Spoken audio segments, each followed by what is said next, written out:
Hello viewers. তো আজকে আমি যে বাগধারাটা নিয়ে কথা বলবো সেটা হলো অকাল কুসুম। তো এটা অনেকেই শুনেছেন যে অকাল কুসুম এর অর্থ কি অনেকেই জানে না, বা অনেকে এখন পর্যন্ত শুনে নেয় যে অকাল কুসুম। ঠিক আছে, তো এই অকাল কুসুম শব্দের অর্থ হলো অসম্ভব জিনিস। হুম তো এর অর্থ কি? এর অর্থ হলো, এর আক্ষরিক অর্থ হলো অসময়ে জাত ফুল। ফুল সাধারণত কোনো সুনির্দিষ্ট ঋতুতেই ফোটে, যেমন কদম বর্ষার ফুল। এই কদম জাতীয় ফুল অন্য ঋতুতে ফোটা অসম্ভব। ফুল নির্দিষ্ট সময় ছাড়া অকালে বা অন্য সময়ে ফোটা অসম্ভব। তাই অকাল কুসুম দিয়ে অসম্ভব ব্যাপার বা জিনিস বোঝায়।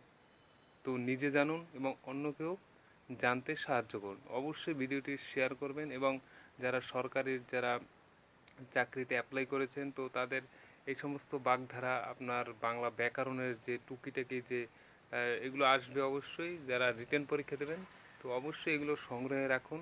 তো আপনাদেরই কাজে লাগবে। তো প্রতিদিন আসছে এরকম নতুন নতুন কিছু ব্যাকরণ। তো অবশ্যই পেজটিকে ফলো দিয়ে সাথে থাকবেন। ধন্যবাদ।